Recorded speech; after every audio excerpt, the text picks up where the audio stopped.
Welcome to the Rings of Power podcast with the Lorehounds, your guides to Tolkien's world of Middle-earth. I'm David. I'm John. And I'm Marilyn. And this is our feedback episode for episodes 1 through 4 of season 2. In this podcast, we're going to get right into it because y'all have been busy.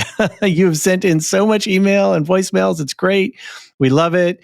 We got a little out of sync because of watching schedules and life schedules and that kind of stuff. So we're playing a little catch up, and we have a lot to cover tonight. So I think we're going to just dive right in. I don't think we need to cover much other in the way of materials, John or Marilyn. Do we? I think the only thing would be how to write in feedback if you want to do it for the next time we do feedback helpful. Is there we go. LOTR. That's Lord of the Rings. LOTR at thelorehounds.com, or you can go to thelorehounds.com, head to the contact page, and you will find ways to send us voicemails and contact form entries.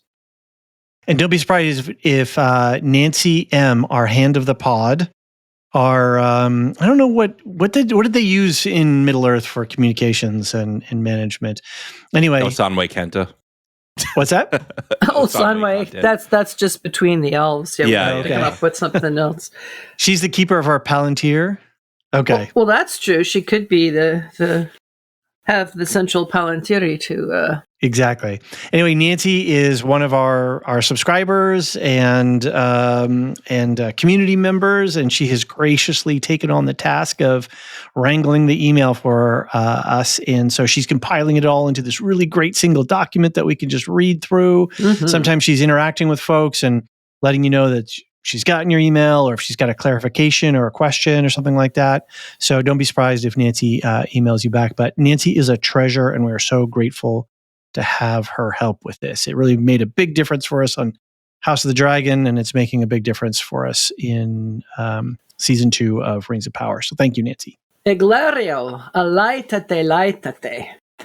This is Quenya and Sindarin for Perfect. Praise her. Great. John, you want to lead us off? All right, Pengalodrim. We are going right in here. See, I can speak Elvish too, Marilyn, sometimes. Of course you can. That means Masters of Lore, doesn't it? I think, yeah. Teacher of Lore, I think, actually. Somebody's going to at me. Nancy made a joke about adding me in this. It's Teacher of Lore. All right. Better than season 1 is the first section. Davey Mack wrote on the Discord, I enjoyed episode 1 quite a bit. Just want to shout out the director is Charlotte Brandstrom. I hope I'm pronouncing that. I think it's Brandstrom because it's the umlaut. Strum. And she's got quite a bit of experience and even directed one episode of Shogun. So that's fun. Yeah, we love Shogun. Yeah. That's very cool. And it was written by Jennifer Hutchinson, who wrote on Breaking Bad and Better Call Saul, as well as season 1 of this show. That's pretty cool. Even better. Those are some good creds. Yeah. And they sure did milk that. So thanks, Davey Mack, for pointing those out. Jordan M. I'm just going to go through a couple here. Might read this. Oh, no, yeah, Marilyn has to read this one because I can't do the French. I can't do the Québécois. You can master Sindarin and Quenya, but you can't master La Français. Québécois. All right. Jordan M. writes, Bonjour, mes amis. And shout out to Nancy. Love your commentary and insights, too. So wonderful to be back in the Tolkien world with you all again, and with Marilyn, too. Wow, what a treat. I blush, Jordan. I thank you for your kind words. Jordan's been a good contributor in past shows, so it's good to hear from you again, Jordan. Yes, Jordan indeed. likes to trick me into speaking French. Discovered you both back during season 1, and as I've said before, you've really helped me decompress on some of those rough nursing nights, so un gros merci. Best discovery in a while. Well, we are grateful that we are able to help you out with those things, Jordan. Alors, while generally enjoying myself with season 2, I find myself sometimes bored if our favorite dwarves aren't around. Can we get like a Durin and Disa sitcom with a Charlie Vickers Anatar villain? With a laugh track and everything? There's a thought. Yeah, live. Filmed before a live studio audience. I love it. Vickers has been killing it, and I was surprised that he was not in the mid-season episode. Though more on the mini storyline subject to come. Yeah, well, I think they chose to do it this way, and on the whole, I think it was a good choice, because I like the way they tied it back in again. And I liked the continuity to be able to follow him all the way through. And although it was kind of subtle, I mean, I didn't really notice the stalactites and stalagmites growing. You were supposed to notice that meant that, hundreds, if not thousands of years had passed in his evolutionary process through various forms of slime. I thought it was good. Bon, I really enjoyed the first 3 episodes and think it was surprisingly smart to drop the first 3 together. Whatever it might do to us. we've debated this, and from a story standpoint, I get it, and from a life standpoint, man. Yeah. Anyway. They could have been kinder. Jordan goes on, unfortunately, despite being well rested, I fell asleep twice in episode 4. Are you sure you were well rested, Jordan? And realized it was always during the Isildur scenes, minus the entry of some long-lost Entwives. And that has me wondering if there are perhaps too many isolated storylines. There are no shortage of storylines, are there? I guess what Jordan's pointing out here is we need a denouement at some point, right? We need to get in. I just learned that word recently. I didn't know this before. Where you tie everything together. I don't know why I'd never heard this word before. It's a good word. Now I'm trying to use it to get into my vocabulary. When you got to do that. And I do agree. I think some of these storylines do feel quite separate. Like, doesn't feel like Doran could meet Arondir right now, but it seems like they're heading in a similar direction. So I think we're going to get something like that. I suppose it also creates a sense of the vastness of the world. That's true. Mm-hmm. That's true. It's like we're not just in one cozy corner here. We're in territory that stretches on for hundreds, if not thousands of miles. I think perhaps the alternative would have been focus on Numenor in season 1, focus on the elves in season 2, etc. Well, that's funny, John, because I distinctly remember you saying you thought that they could have done without Numenor in season 1. Well, yeah. Well, but I did say that. I think you're right. I did say that, and maybe I should have flipped my things. I do think that they could have, timeline-wise, they absolutely would have been well within their right to not do Numenor until season 2.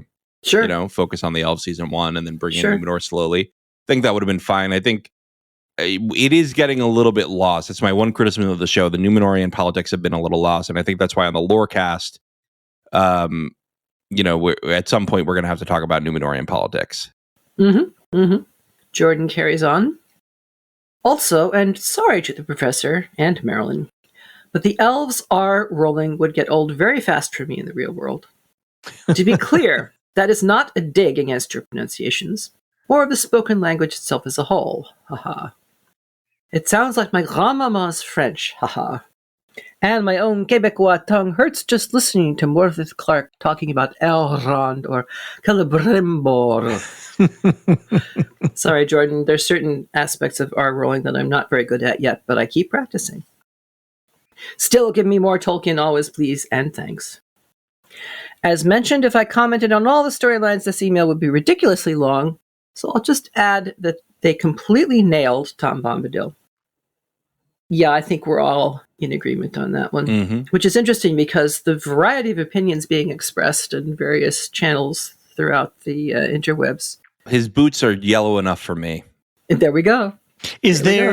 I've been intentionally staying away from a lot of other places, so I don't really have a sense of how widespread the variations are. I mean, there's always the extremes. We know that, but is there quite a diversity of opinion on Bombadil at this stage? Well, there is, and I think it reflects the nature of his character and the fact that because he's an enigma, each of us tries to fill in with our own knowledge and background and perspective on the blank spaces, if you will. And so when presented with one conception of what Bombadil is like, there will be people who will be thrilled and people who are like, oh, okay, that works. And people are like, why did you do that? And people who, clutch their pearls and say, let's set their hair on fire and all the usual things we talk about when expressing displeasure. So Jordan's view on the subject, I honestly thought getting Bombadil correct was going to be the Lord of the Rings version of Star Trek's Kobayashi Maru.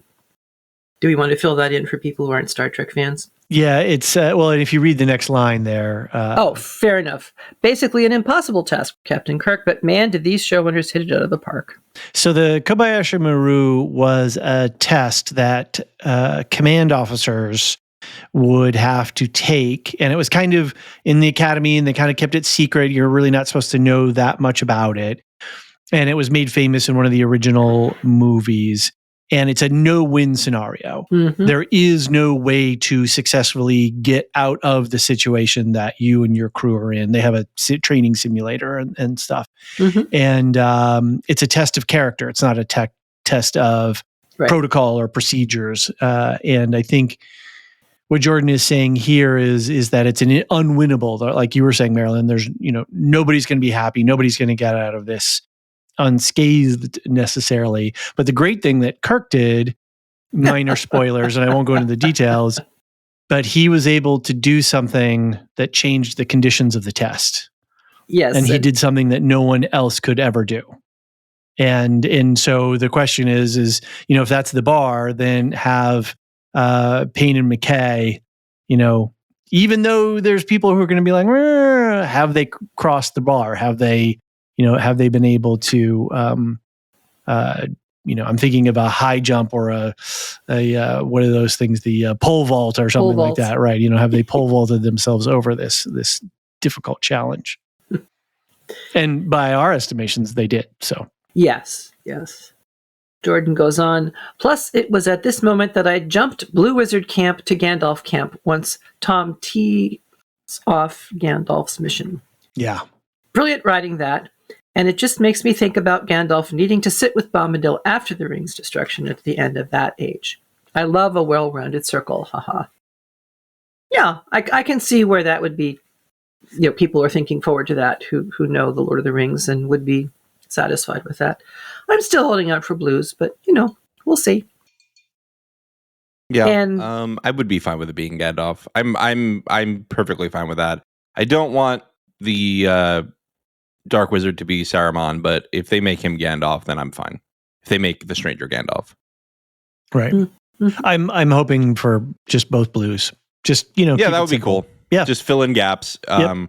I'm just not sure if they're going to do it, and if they can do it rights wise. I think they would let them, but I don't know. Hope that they would have their minds made up already, and so anything that they're doing right now, they're just teasing us. Yeah, I just mean the estate, whether the estate has already given them. Right. I think probably they did, and they don't need. So they don't need rights to the Silmarillion to say there are more Istari, because there's already listed. There's 5 in the order. In the Lord of the Rings. I think blue is only said in the Silmarillion, though, and other extended works. Right. I'm pretty sure that's true, John. Pretty sure that's true. And I know that the names were not included. I think the names only appear in Unfinished Tales, but in any case. It's in the nature of Middle-earth, too. They actually give an alternate set of names. And the way that the rights work, just as a reminder, is that they have rights to the book Lord of the Rings and everything that's in the appendices, mm-hmm. and anything else that they want to use, they can approach the estate on a case-by-case basis. Right. And we would assume that if they've got everything mapped out at this stage, they've got most of those approvals already. Yeah. I would assume. Like, it'd be crazy to go into season 5 and be asking for stuff. Well, you could also, I just wanted to say, like, have a backup plan, right? Like, maybe you want to do it as 2 blue wizards, but if not, then you just will write it as 2 Istari that are not blue, right? Right, you never say the word blue. Right. Sure. I keep reminding myself that they started filming season 2 almost immediately after they finished season 1. Mm-hmm. So there wasn't a lot of lag time between the two. So they really did have to have their ideas already fleshed out, set that far in advance. I think they also had the rights to The Hobbit. I think The Hobbit and Lord of the Rings came in that same initial package. Those are bundled, yep. But of course, they don't talk about Blue Wizards and Hobbit either. That's all in the Tolkien Made a Mistake bundle. Such an important bundle. Jordan concludes, oof, okay, too long, sorry. Suffice it to say, my stupid nitpicks aside, really loving this series, and these writers clearly seem to get the big picture. Of course, pre-gaming with you all and listening along makes it all the more enjoyable too. Merci bien. Alors, comme d'habitude, thanks as always for the beyond amazing content and wishing you all the best. going to convince the hubs to let me join a season pass membership. Hey. Huzzah! Should we sing a song to get Merci bien, Jordan's husband? Mon ami Jordan. C'est get a season fantastique. pass? Thank you, Jordan. It's good to hear from you. You want to read Abby's, David? Sure. Abby, our friend of the pod on the Discord, says the response to the episode is definitely very mixed. I love how everyone on this channel agreed it was good and that we love to explore the deep dives into lore. I think this is going back through sort of the 1 through 3 coverage. Yeah. Outside of this space, though, there's a lot of dislike expressed in various forms. Some people didn't feel connected to the Harfoot storyline. Some disliked Tom or still, so this is up through 4, are still having trouble with the pacing. I sanitize the negative takes. It's much worse. Feels at times that folks work themselves up into a frenzy of hating a thing so that they can't approach it with an open mind at all, not just about this particular IP. When did I didn't like it become it's bad? I was one who didn't vibe so much with the first season, pacing mostly, but find this one much improved and certainly hope they keep making so that we get the full story. Yeah, I totally agree with that. I mean, I was just talking to Marilyn about Dune before this and how I'm just not really a Dune person, but I see what it's doing and I appreciate it for what it is. And I'm happy to let you and Alicia cover that when that comes out. Right. Same thing with Marvel. I'm not going to call any of it bad except Secret Invasion, but that's subjectively bad. Seriously. But I just not going to watch most of it. I am actually going to try to watch Agatha all along, but I think we can say that's not my thing, right? I mean, wasn't there this review that was like scathing and they said, well, I don't really watch fantasy shows. It's like, well, okay, then maybe you just don't like this genre. Right. And then judge it for what you can judge it on, right? Or it's like making someone with a shellfish allergy try the lobster. No, don't do that. Don't do that. I mean, I could say the same about Wheel of Time. I'm glad it's out there and I'm glad there's a fandom and I'm glad you and Alicia get to enjoy it. That's great. Mm-hmm. Yeah. Here we are all holding hands while avoiding the things we don't vibe with. My Lord. Anyway. Well, thanks, Abby, for the vibes. Well, and the thing that I always come back to is if you don't like it, the books are still on the shelf. Yeah. Yep. Or in your Kindle or wherever you like to read. Absolutely. All right, David John, G wrote in an email. Yeah, I was going to say this section is for you, the at-yas. Oh, the at means? Great. Great. I always say don't at me, and then they do it anyway. David G said, hi all. First, I wanted to say I am very much enjoying your coverage. A lot of nicer things. And then, however, I wanted to provide a little feedback related to spoilers. Okay, I'm going to summarize this section because in case the spoilers have spoilers. Spoiler. I don't want the spoiler to spoil the spoiler. Okay, so I don't want the spoiler to spoil the spoiler. Yeah. So this idea of you don't want to spoil the future plot, but also the book's been out for like 50 years. So it's tough because Tolkien spoils himself. If you pick up the Silmarillion, you will see that the opening letter that opens the book has the entire story of what's going to happen in the Second Age within a few paragraphs. He just summarizes it very nicely. So I think sometimes it's hard for us to wall that off in our minds because Tolkien's so upfront with it when you start. But point taken, and we do try to not spoil the future plot points, and apologies if that happened in an episode. I do want to say on this particular spoiler you pointed out, they are going a very different direction with this character and many of the other characters in this storyline than happens in the books. We are very far apart from where this character was in the books. So I don't think you should take anything anyone said as definitive. Yeah, that's a good point, John. And I will own this one because I was the one who said spoiler and then revealed the outcome. I was trying to give you a cover, Marilyn. I appreciate it very much, but I will take responsibility for my own actions. And I appreciate the feedback because that means I'll think about it more carefully. And you're right. I just assumed that everybody listening would know what the lore said. And that, of course, is a silly assumption. So my apologies. And I'll certainly keep it in mind. And as John said, maybe it's just something to trick all of us who think we know all the lore inside and out. right? Also, they show some things in the flash forwards, just so everyone realizes this. Well, that's true, but some people weren't even watching the flash forwards, so they have shown quite a bit of future spoilers in the visions of Galadriel. So, not Jordan. We're on David now. David G ends on a positive note. I always like to end on a positive note. So once again, thanks for all your time and effort. Your passion on the topic comes through so clearly for someone who loves deep lore dives like myself. It's just a pairing for the show. Yeah. Thanks, David, for writing in and letting us know. And we appreciate it. And we'll be more mindful in future. Absolutely. Thank you, David. Always appreciate the feedback. And yep, we are working on our barriers of spoilers. Who wants to do Jackie? I can. Oh, go ahead, Marilyn. Okay. After you. Jackie says, "Hi there. Just listening to the episode 4 podcast, and it was said that Elrond is from Greenwood the Great. I heard Greenwood, but not the Great. Elrond is from Beleriand, and there were a lot of woods in and around the Doriath area. I took it that he meant one of those. Just a thought. And what are your thoughts, gentlemen?" Well, I think you're the lore expert. For Elisa answers right afterward. Oh, okay. Yeah. Yes, for Elisa. Elrond is a Sylvan elf. Greenwood turns into Mirkwood in The Hobbit and The Lord of the Rings. And that was what I was thinking of. Yeah, and I see what Jackie's saying is that perhaps it's a different Greenwood than Greenwood the Great. It's possible. It's possible. We haven't been told that. I think perhaps where you're from is the question. Like, sure. I don't live where I grew up. Am I from here or am I from there? And I think it changes with the context, right? And so if I'm from Beleriand, but I want to bond with but I also have lived in Greenwood the Great, and I want to bond with some Ents who are really mad about trees, maybe I reference this giant forest that they're probably familiar with. Yeah. Right? Not to mention the fact that I've been living in this giant forest since the beginning of the Second Age.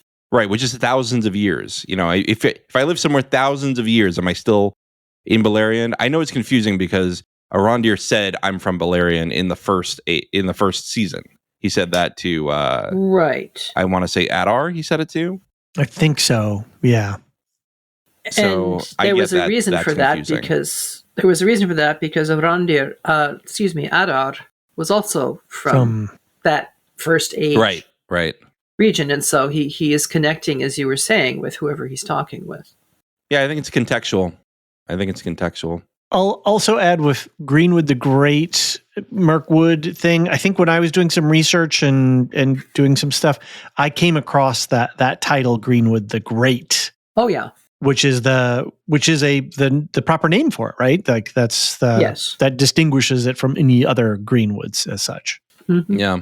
But the question is, did he actually say Greenwood the Great? I don't think he said the Great.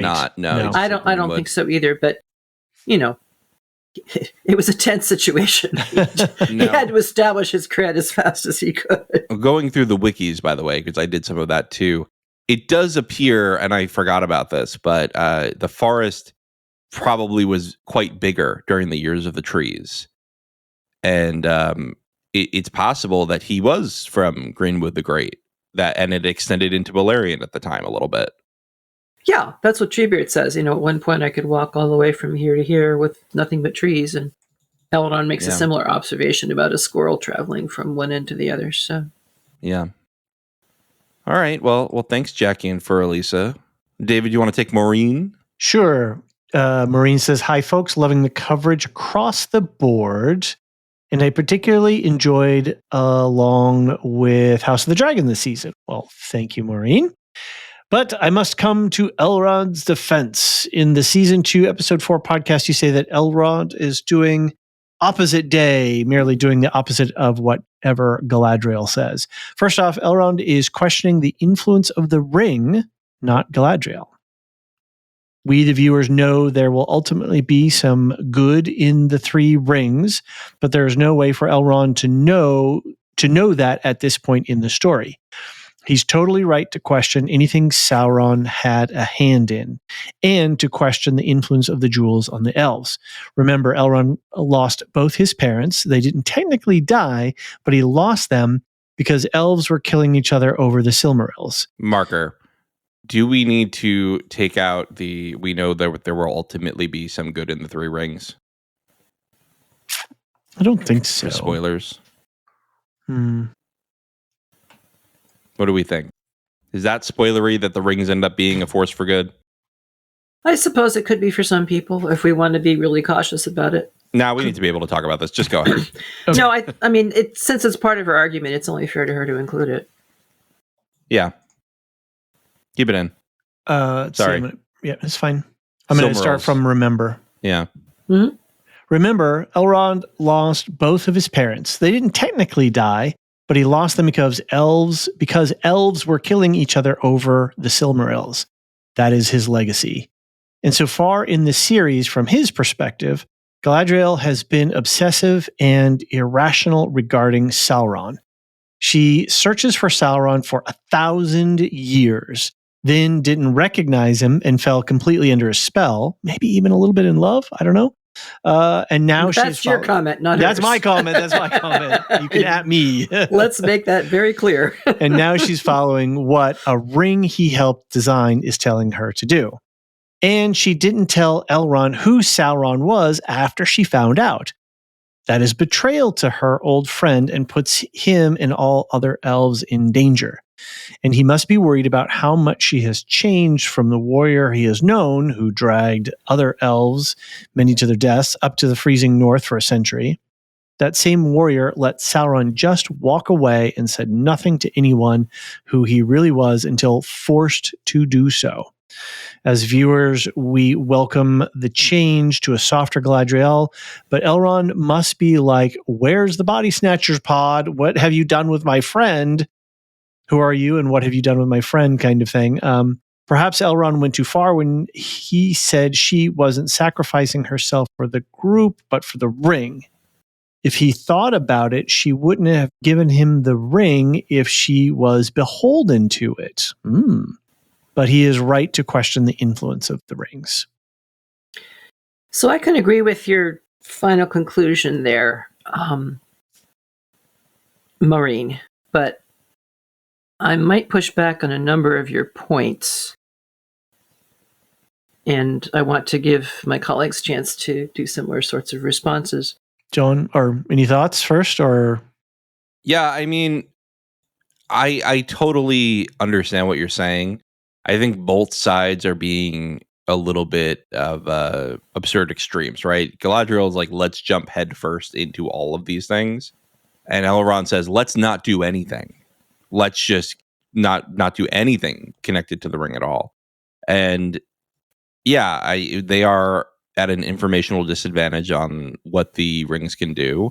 They don't know at this point whether the rings can be influenced by Sauron or not. And frankly, even though she gave the ring back to Elrond, I think that it could still be possible in Elrond's head that the ring is still influencing her because she used it. So I don't know.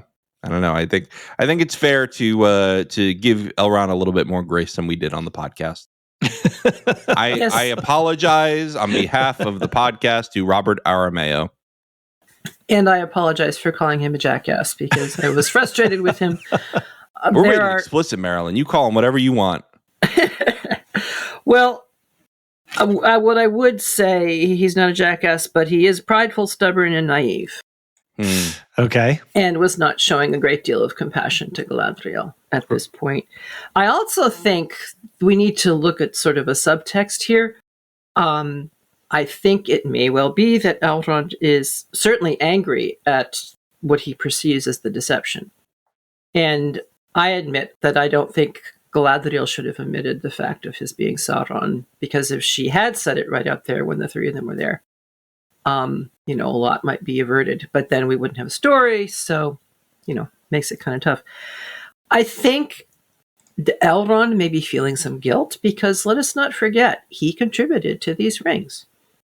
It was his mithril that made the whole thing possible. And he sacrificed this symbol of his friendship with Durin. At that point, he didn't know that Sauron was Halbrand and had any kind of influence at all upon the making of it and so forth. And I think when he found out, that's when it really began to hit him. I don't think the show gave us enough time to see that change in him. He seemed to just flip a switch. At the very end of the first season, we had maybe a 30-second glance on his face and watched it kind of change to, this "what are you doing" kind of thing. Particularly when she just looks at him when he says, I can't remember the exact words, but in effect, he's looking at her saying, "Tell me what you know," and she's saying, "Trust me," and that's just not going well. So I think that there's maybe a little bit of guilt and shame on his part that he participated in the first place, and that's what's leading him to be so forcefully rejecting of it. I don't like the degree of purity that he seems to be showing. He's being a little bit holier than thou. I think so, David. And wanting to be sure that all of his actions have this rightness about them, when I think the fact of the matter is, I don't think he knows experientially how in some circumstances you may have to travel far from what you consider to be the good without going all the way into the evil in order to deal with certain situations. I think he's being kind of naive here. I mean, I think back to the first series scene in which Galadriel says to him, "You have not seen what I have seen." Mm-hmm. And Elrond says, I have seen much. And she says, you have not seen what I have seen. And so we're kind of back to that dialogue, if you will. Mm. I think, in House of the Dragon this last season, there was a lot of tension between the younger set of kids coming up and wanting to take power and and step into their leadership roles, and then there was the older folks who've been around a long time and have a longer view of things and a bit more wisdom. And what, at least for that I took away from that season was, when you are a little bit older and have these perspectives, you may not be as quick to action. Mm-hmm. And sometimes you need to be quick of action to solve something or just get in and deal with stuff. Mm-hmm. Whereas if you're too quick of action, you can run into a lot of problems.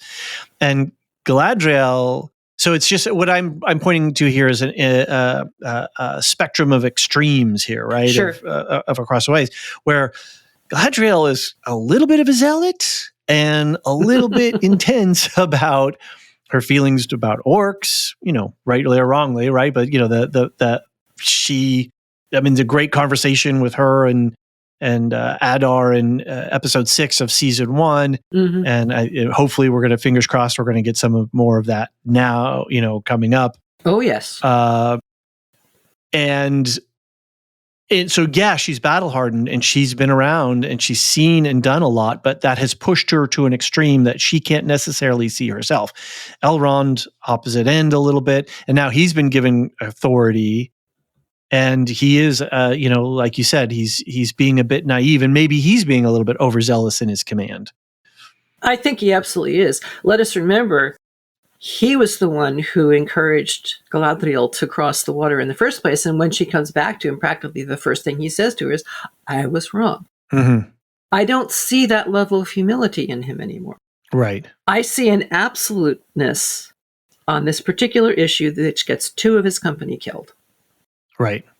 No, I think only one. No, 2. 2? The first one got hauled into the barrow and the second one had the sword. So they didn't have a body to bury. Oh, I thought they were just burying the one from the barrow. Oh, were they? Because they got into the barrow to get the swords. Yeah.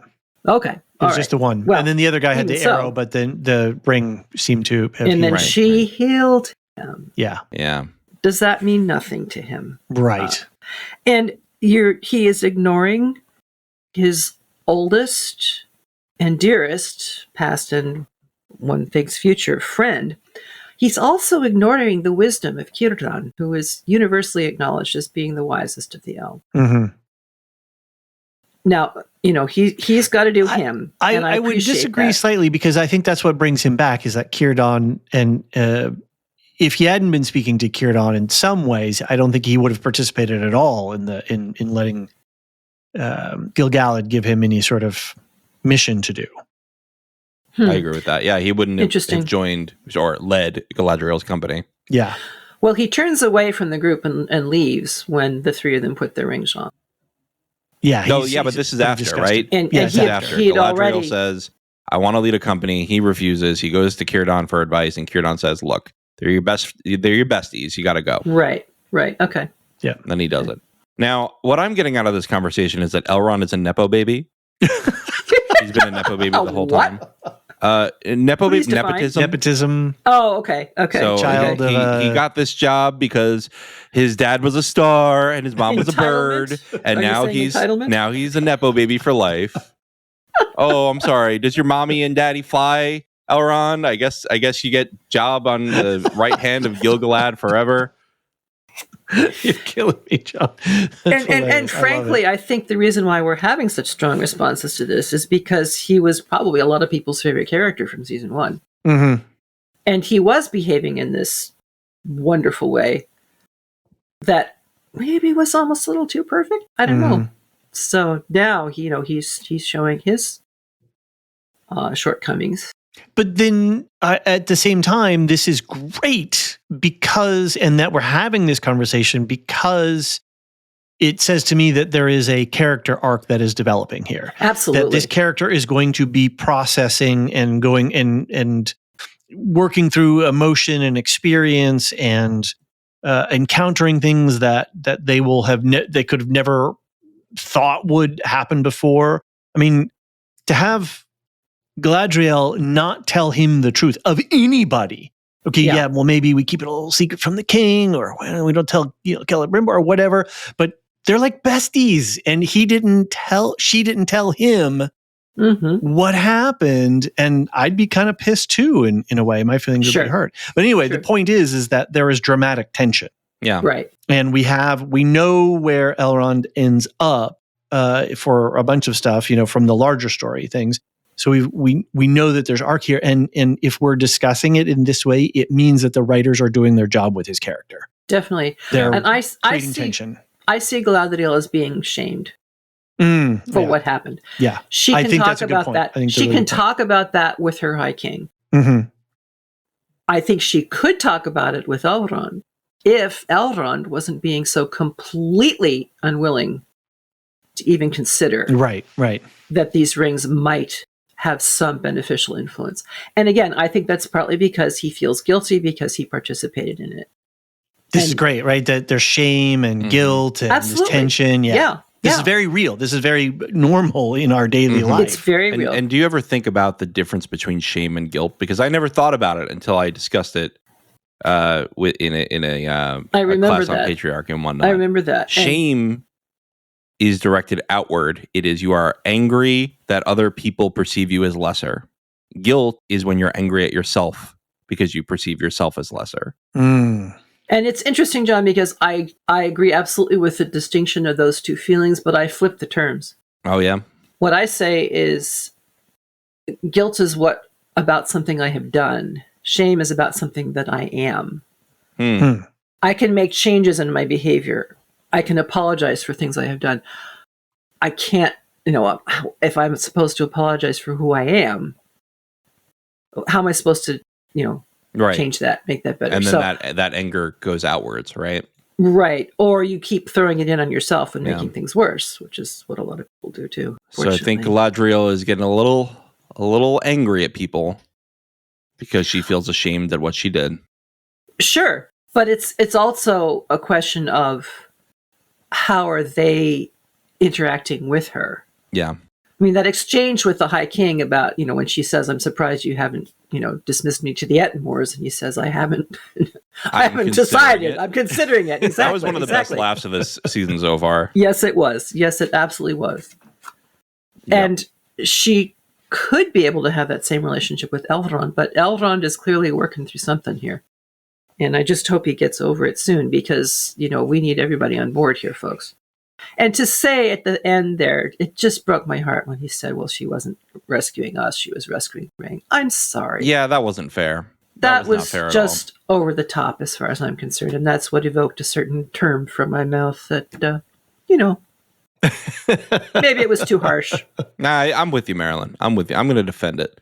Okay. Let's move on. We should, and I just want to put a last point in Maureen's email here, where if the ring had the power over her, she wouldn't have given it up. I really like that comment. Aces. Very nice. Yeah. Moving on. So, solving the season 1 mystery boxes with Nancy M. Hand of the pod. I am being honest when I say I was not a super fan of season 1. You and the rest of us, Nancy, don't worry. But based on the first 3 episodes of season 2, I am all in. I know time-wise it is not possible, but it feels like showrunners listen to fan complaints and fix them all. What I'm happiest about is how they quickly solved a bunch of mystery boxes from season 1. How did Adar kill Sauron? By stabbing him with the crown and then letting his children finish the job. Why did Halbrand try to kill Adar after asking if he recognized him? Because Adar tried to kill Sauron in his previous elf form, so of course he wouldn't recognize the new form of Halbrand. Where did Adar get the phrase power over flesh? From hearing Sauron say it to the orcs in the prologue. Why did Galadriel find all these dead orcs in the snowy castle? Left over from the prologue scene that we don't see until season 2. How did Halbrand get the king of the Southlands heraldry? Killing a very nice man and stealing it. Well, he let him die. Yeah, he didn't actually kill him. He took it off a dead man. He left him to die. Right. Anyway, how did Halbrand get on the boat? Not planning on his part, but chance. Maybe fate when he hitched on with the Southlanders wanting to sail to a new life. Where did Adar come from? He was created by Morgoth, and he saw Morgoth's servant's face, Sauron as elf in prologue. Who are the Hissy sisters? Acolytes of the Dark Wizard in Rune. How will Sauron ever convince Celebrimbor to create more rings? By speaking directly to Celebrimbor's pride. You are not the scion of Feanor. You are the Lord of the Rings. Hey, title drop. You ever watch Arrested Development? They go, hey, that's the name of the show. They actually, the narrator says that at one point, and I always want to clip that for our podcast. What happened to Isildur's mother? She drowned trying to save him when he swam out too far. Why did Isildur have so many issues in season 1? Guilt that it was his fault. She drowned and he lied to everyone about what really happened. His goal was to do something singular or special to earn what she did. And what happened with Aerion and the Palantir in season 1? She stole it. That is quite the inventory, and Nancy has really put her finger on something. They have very efficiently wrapped up a ton of story threads. Yes. I like it, Nancy. This was a very good a smorgasbord. Can we call it a smorgasbord? Why not? It feels more like an inventory, a detailed inventory to me. Okay. I call it an excellent analysis. There you very go. Nice. Sauron versus Adar and the orcs. David, it looks like you have some back and forth with Nancy on this, so I think I'm going to give this one to you. Yeah, so Furlisa, Fatan, and Aeon on the Discord had a cluster of like a conversation and some associated thoughts. And rather than reading all the individuals, Nancy collapsed them, sort of summarized them all into one thing. Because individually, it was better if they were all sort of pulled up together. So you're saying that 3 rings would be better than 1 crown? The power of many, John. The power. Oh, we pour one out.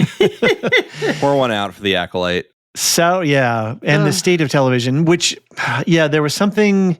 Well, in Nancy's comment there, it is a whole other podcast, is a whole other topic. But sometimes you have to let shows grow a little bit, and one season is not enough for what you need to do. This is television. These aren't movies. If you want to make movies and it's a one-off, go make a movie. Television needs to be multi-series, multi-seasons. I mean, anyway. Watch season 1 of Parks and Rec and tell me that was as good as season 3 of Parks and Rec. You know what I mean? Like, shows do need to grow. Even Game of Thrones, like season 1 was really good, but by the highs that we got by 4 and 5, they didn't come from, they came from growing out of 1. Yeah. Anyway, Sauron being killed by Adar and the orcs in the prologue is apparently a bone of contention. Why are people mocking the choice of having Sauron taken down by the orcs? Sauron took 15 or so stabs from various different orcs. Maiar are not indestructible. And if that was Morgoth's crown, surely it had some power of its own. There are written references found in canon and letters confirming the physical form of Sauron is destructible. Right, it's his fana. That's the word for his raiment. Okay. Ooh, look at you, John. Yeah. In a book of previously unpublished Tolkien's writings, The Nature of Middle-earth, the orcs are described as initially despising and laughing at Sauron. This justifies how the prologue presents the violent attack on Sauron by Adar and the orcs at the start of the Second Age. Was that your catch, John? David, did you? No. This is way beyond my level. Okay. In addition, the prologue demonstrates that Sauron did not just assume leadership of the orcs post Morgoth's defeat. Just because he was Morgoth's lieutenant doesn't mean Adar and the orcs were just going to follow him. Sauron had to earn his place as the Dark Lord. And his first attempt did not go over well with the orcs. A good recruitment strategy does not include a message about the need for sacrifice and the death of orcs. No. Sauron's failure to communicate forced him to revise his rise to power approach once he reformed as Halbrand. He had a lot of time to think as Ooze. He had to be more subtle, more subterfuge, more manipulation. This has been a great thing for the first 3 episodes. As a villain, Sauron has been outstanding in these opening episodes of season 2. So, I think there was some conversation about the as you were saying, John, the form of a Maya. Yeah, I mean, we did our first lorecast on that. You know, the Maiar are immortal, but they really are non-corporeal. They are energy. And they can take fanar, that's the plural, or a fana, which is a veil. I have it here in The Nature of Middle-earth. I just pulled up the actual definition here. The basic sense of this was to cover, screen, veil. So this is, and also it's related to the Elvish word for clouds. So it's kind of like that. So, but cool. Those, I believe, in Middle-earth can be destructible. Oh, yeah. Yeah. The bodies of, you know, these temporary raiments. And that's why, and I think we talked about this on the Lorecast too, but that's why when Sauron is fighting Huan, this great hound, Huan has Sauron's veil, has his fana in his jaws, and he's like, you can flee this body, you can go back to your master crying in your little spirit body, or I'll let you go, but you have to let my friends go, you know? So this is a difficult thing to reconstruct on your own. As we see. Right. It's as if the Maiar are a higher vibration of the elves. Because it's a very similar conundrum for the elves. The Hroa can be killed, the Fea survives, goes to Mandos, might get rehoused, might not get rehoused. But presumably the fact that he had been so enamored of the dark for so long meant that Sauron was not going to get any help with reconstructing his own form, nature, whatever you want to call it. Yeah. I think there was a very strong, Julius Caesar vibe, and that might have put some people off and made it seem as though Sauron was too vulnerable as a Maiar. To Adar? Exactly. And it's interesting, the whole thing about the crown. I never really thought about it as Morgoth's crown. I thought of it as Sauron's imitation of Morgoth's crown. I think that's right. Because Morgoth's crown was taken from his head. It was beaten into a collar that went around his neck. Also, I don't think that crown looked like it could hold 3 Silmarils. It could not hold 3 Silmarils. That was the whole point of the crown, is it held the 3 Silmarils. Exactly. And there was no little holes where the Silmarils had been pulled out from, because it had never held Silmarils, because it was not Morgoth's crown. So that's how I thought. I agree. Cool. And it doesn't matter how much juju it might have in it. You flip something upside down and you stab someone in the back with it. Literally and metaphorically, it's going to do damage. Exactly. I'm just saying. Roll for damage. I know from video games that you hit them with the sharp side. So, Marilyn, do you want to take E-Hoop? Sure. This is from Discord. Am I the only one who thinks Sauron is sending a lot of mixed signals? As though he's kind of in a state of wanting to help and being kind of sympathetic, probably not genuinely good, and things keep driving him the other way? I think the repeated torment at the hands of Adar's minions is going to be part of what twists him. I'd like to see a long game where that's Adar's intention all along. But most likely I'm overreading, and Big S is the one playing the long game, and it's all very devious. I think Devious is Sauron's middle name, so I was going to say, in this case, I think more than one thing can be true at the same time. Good point. And I like this idea that, and in reflection from the previous comment or group of comments from the 3, this idea that Sauron is something less than a god and more than, or some sort of super angelic being, but more than a corporeal being, right? He's got this, this extra ability to turn into a slime and eat some bugs and rats and things and reconstitute his form. That every time that happens to him, it's going to hurt. It's going to suck.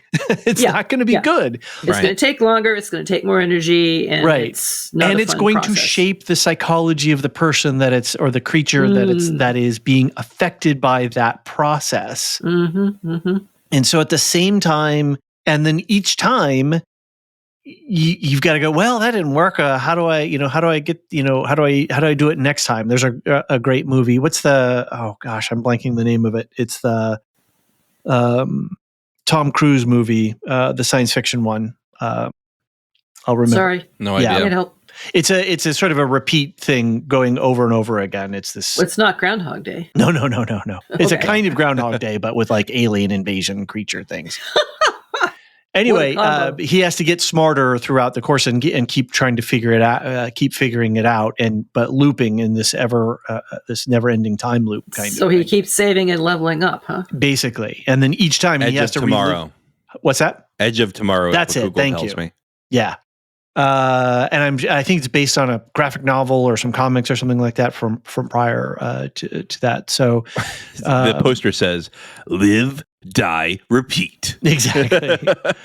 And so each time, he might have, Sauron doesn't do this, but what I'm saying is that, like, okay, this didn't work, I got killed, or same with Bill Murray in Groundhog's Day, right? Well, that didn't work. Well, that didn't work. That didn't work. And you keep iterating, and that is going to shape you. Mm-hmm. And meanwhile, do you have the ego strength to stay focused on what it is your objective? And Sauron certainly has that. He's got this idea that he needs to lord over this world to reform it. But every time he's going through all of this stuff, it's bending him and twisting him and pressurizing him in different ways. And I think I like the way that they're depicting it on screen with this. So what do you think about what E-Hoop says about him seeming to be somewhat sympathetic and possibly even wanting to reach out to the good? But didn't he start out as his canonically in the stories as wanting to try to fix things? Well, in the Second Age, he did spend the First Age gleefully doing evil, trashing it all for Morgoth. It's not like he was good at some point. No, he was. Right. He was. No. He was good in his original creation because nothing bad was created. Fair enough. But he did eventually, fall off that. He went bad, right? That's how the song goes. Real quick, though, right? Wasn't he one of the first people to leave with Morgoth? He was very quick. Yes. Very quick. He was Morgoth's lieutenant. There's no getting around that. Right.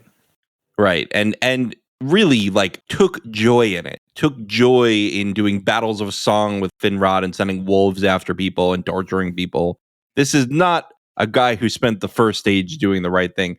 But I do want to talk about sort of the difference in political philosophy between Morgoth and Sauron, because I think that's really important. Yes. Morgoth wants chaos for chaos' sake. He wants to create suffering for suffering's sake. He wants to control for control's sake. Sauron in the Second Age does try to be like, I would be a good leader. And so I'm going to make everyone treat me as leader. That's his goal. He sees order as good. He sees order as a way to heal the world. He does see that as not mutually exclusive of doing good and having control over everyone. And he also thinks the ends justify the mean, right? Oh, absolutely. So that's why he's willing to lie to Celebrimbor the whole time, and he's willing to corrupt things. And I think he just thinks that whatever I have to do to get control over these peoples of Middle-earth, they're chaotic, they kill each other, they're mean, and I don't like them that way. So makes me think of Loki from the first Avengers movies. He's like, I'm gonna, you guys are a mess. I'm gonna come fix you. I'm gonna come sort you out. So that's the Sauron political philosophy, which is much different from Morgoth. And I think that that's an important distinction, and it makes him a more interesting villain. 100%. Well, and there's also this thinking back to, I mean, this helps me make a lot more sense of what happened with him and Galadriel on the raft, both the first time and the imaginary second time. Yeah. That first he was trying to find good through the sayings of this obviously good man. And, you know, trying to say, oh, well, maybe that'll work for me. And then, of course, the shipwreck and the monster and, let's snatch the pouch and go away because clearly this guy isn't surviving.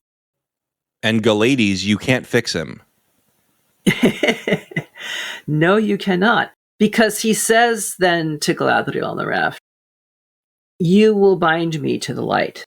Right, that's right. So again, he's looking for this power or something other than himself. Right. To say, okay, I'm going to go ahead and rule the world and make people do things and so forth. And you'll make sure that I'm still, more or less good. Even though that's not how it would actually work out in the long run. Of course it wouldn't. Of course it would. And the one wild card that the showrunners keep throwing into this whole mix is this power not of flesh, but over flesh. Mm-hmm. Because that's what he was really hyped on in his first ever, CEO speech to his minions about, some of you are going to die, but it's going to be for this really cool project. Great. But that's a price I'm willing to pay. Right. And I don't care what the rest of you think. So, I mean, not a great way to start your career, dominion and all the rest of it in your career, right? So they seem to be using this concept in a bunch of different interesting ways, and I want to keep following along and seeing, because while it might not be totally a show creation, it's certainly it's not a statement I ever remember running across in Tolkien. So, and the whole thing of the seen and the unseen worlds. Now that was from Tolkien, but he was pretty cloudy about what that meant and how he used it. So it gives some kind of wiggle room, I think, for a number of things. Right. All right, well, why don't we take a quick break? When we get back, we'll continue our feedback.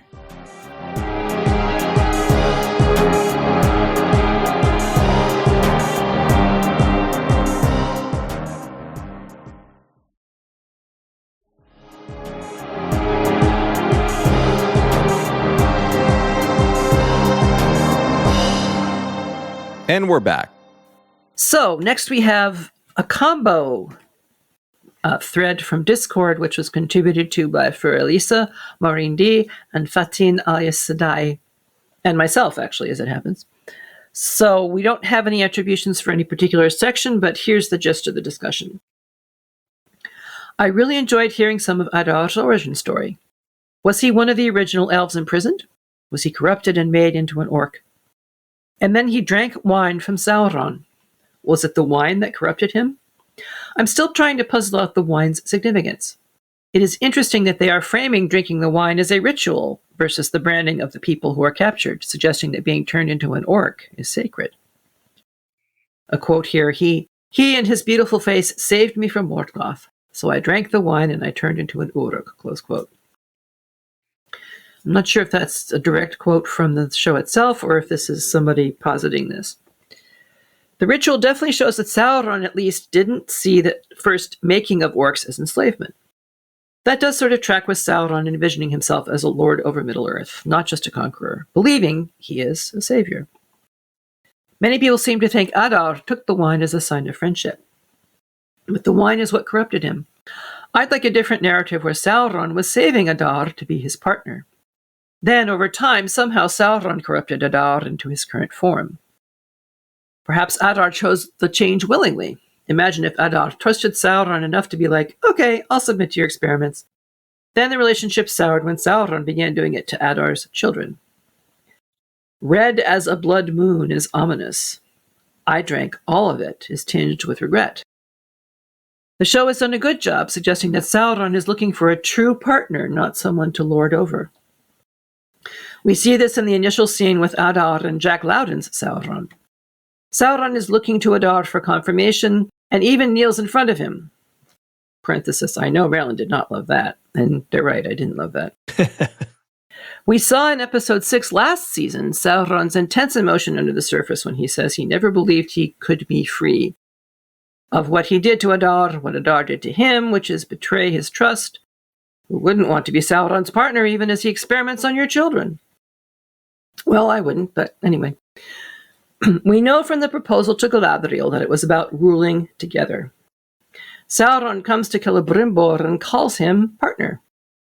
I don't think he intends to control them initially, but inspire them, make them see his way. There's a lot here. And the thoughts I had on the wine ritual, it's very much evocative of the Christian communion. I was going to say, yeah. And I'm wondering if the showrunners were trying to draw from that. And Lembas is the Christ cracker, as we used to call him when I was a kid. Well, something like that.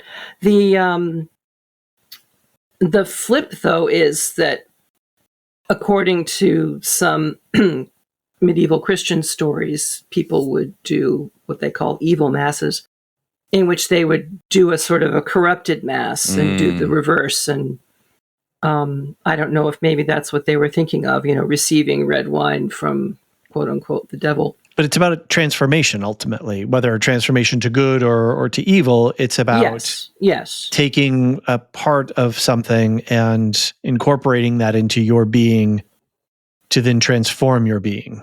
Mm-hmm, mm-hmm. But was the wine from Sauron? Was it from Morgoth? Morgoth was still around at this point. But saying that he saved me from Morgoth, I drank the wine and I turned into an Uruk. I don't know. I don't think we have enough information on any of this, really. I agree. I think we're just speculating here. We really are. And the whole notion of, he still has some notion that he's a savior, that he's got a better plan than anyone else. Sauron does. Yeah, and I mean, Adar was up on the stage with him, right? When he was trying to pitch his whole thing to orcs. So I agree that he does want a partner more than a subordinate. Which, again, just kind of feels off to me. That's true. I mean, I think Peter Jackson could have done a better job getting marriage counseling for Saruman and Sauron, but didn't quite get there. No. I mean, maybe there will be more information in subsequent episodes that will help clarify this whole picture. But what comes through to me clearly is Adar was one of the first, if not the first. He felt some kind of connection with the subsequent Uruks or orcs or whatever you want to call them. Began to feel that they were his children. And by the time Morgoth was out of the picture, was ready to be done with Dark Lords and evil people and just take the remnants of his children and go off and find a place of their own and live there. Yeah. So... yeah, I mean, I think we're not going to know the complete motivations of everyone until we get towards the end of the season or perhaps series. I think series. Yeah. Really. So why don't we get to the man of the hour? Tom Bombadil and the music of Bear McCreary. I guess the men of the hour. Matt E. says, I'm going to lay down all my internet chips on Tom Bombadil telling the Stores or Harfoots to set up in the Shire. Might be indirect via Gandalf or incidental, but there are two spatial temporal coincidences in the second and third ages. This may be long odds or take a while to pay off, but I'm going all in on it. Internet points wagered. Woohoo. In Rings of Power, Tom is said to have come west to see the desert. Well, he came east to see the desert from the west. Yeah, there we go. To be clear. Yeah, there we go. In the Fellowship of the Ring, his house was by the Old Forest, right next to the Shire, so it makes sense he may have come west from that. He came east, just to be. The email says west. I'm correcting it to east. Right. From that home, and knew of a relatively peaceful place where the halflings could live. In Rings of Power, Tom is now hanging out very near to halflings, all descended from a common ancestral tree, who are seeking a place to settle down. That said, I don't think Tom is likely to directly meddle. Hey, Nori, you know where you could settle down?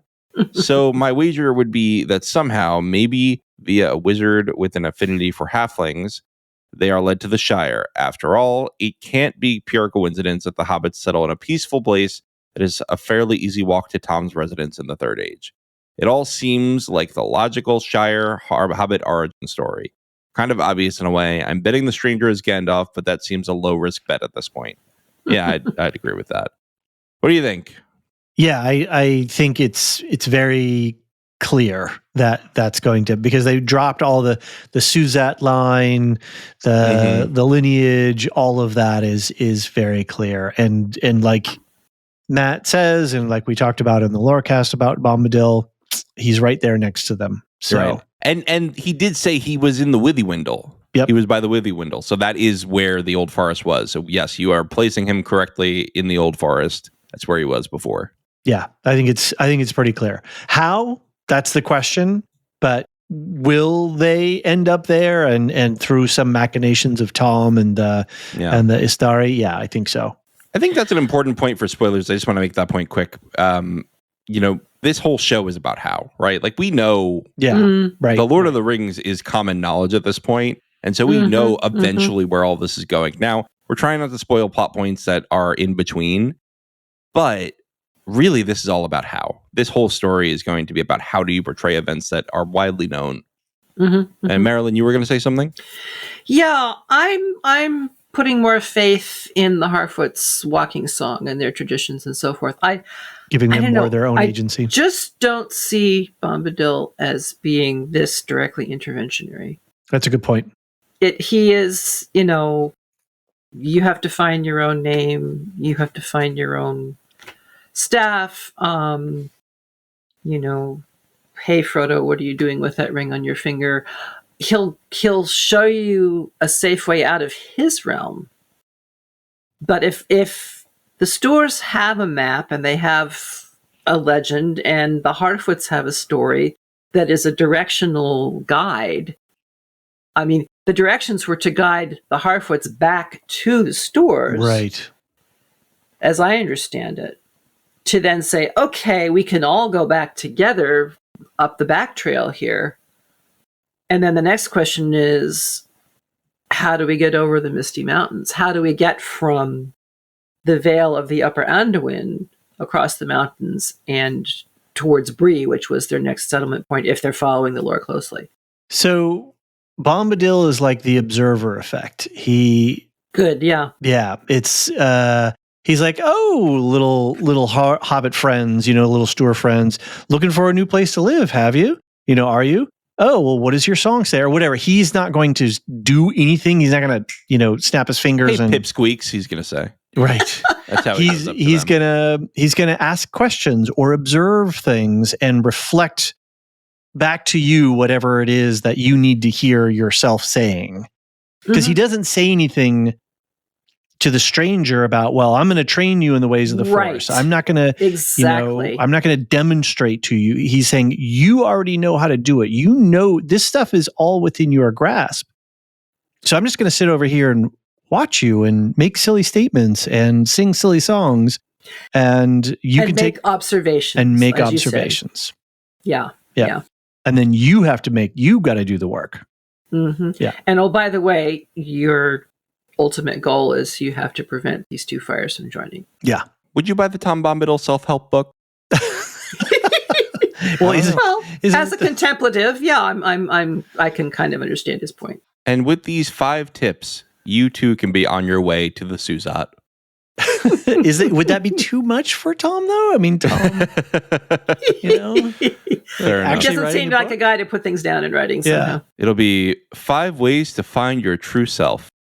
I mean, let's think about it. If, as my theory goes, Tom is the embodiment of the song, the essence of the song is free will and individual choice. Mm-hmm. How could something which is the essence of the song be so directional as to say you should follow me to this new place? And you should do this thing. Yeah. When you reach out with your feelings, grab this is how you work with the force. He's going to be like, oh, you feel the force, huh? That's interesting. What's it like? Right. Which is not to say that the showrunners are not going to follow more of a feel the force approach. We just have to wait and see. See, a modern day Tom would not be a TikTok influencer. Instead, he'd be a homesteading YouTuber where you just watch him do his thing and you can learn from him, but you just watch him.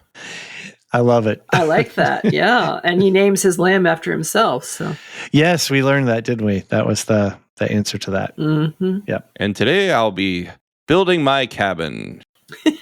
Right, and there's just a camera there just watching. He doesn't say this is how you do this. He just does it. Right. And you watch him. Anyway. Today I will be calming my ironwood tree. Exactly. David, you want to take the next 2 because they're both kind of short? Sure. Vanessa from San Jose email says, I love the discussion about Tom Bombadil. I've also always thought of Tom Bombadil as the embodiment of Iluvatar's Song of Creation. Thank you, Vanessa. Thank you, Vanessa. Lorehounds. Like Iluvatar, he is eternal. If I had to give him some religious analogy, he is the Holy Spirit. Iluvatar is often seen as a quote-unquote clockwork god. He would wind up the watch of creation and walked away. However, I think Tom, like the Holy Spirit, allows Iluvatar to interact with his creation. I know, and this is in conclusion of Vanessa's email, I know Tolkien repeatedly says that Lord of the Rings is not religious allegory, but he certainly uses Catholic imagery throughout. Yeah, and he also then goes right back and says it's fundamentally a Catholic work. So Tolkien gives with one hand and takes with the other. And I would push back against the notion that he's a clockwork god and that Iluvatar wound it up and walked away. That just is not my experience and understanding at all. He gives it a little zhuzh from time to time, right? Exactly. Or he shakes the watch a little bit. Like, hey, is this thing telling time right? He has the ocean burp at an unexpected Exactly. Has somebody trip or maybe through Ulmo. Maybe Ulmo does it, but right. Yeah. Yes, having a little creatures trip on the edge of volcanic ledges. Yep. I think the difference between being remote and being disinterested are a distinction there. That's a good point. Yeah. Yes, David, for sure. And then Jordan adds more to the Bombadil perfection. Rufus singing Tom Bombadil's song "Magnifique" was pure folk melodique perfection. Melodique. You gotta be proud. You gotta be more judgmental with the French pronunciation. Montreal. You gotta make people really feel ashamed for their own being. Shameful for exactly. Oh, come on, you guys. You just don't know your French. So that wraps it up to Haley's email, actually, the third here.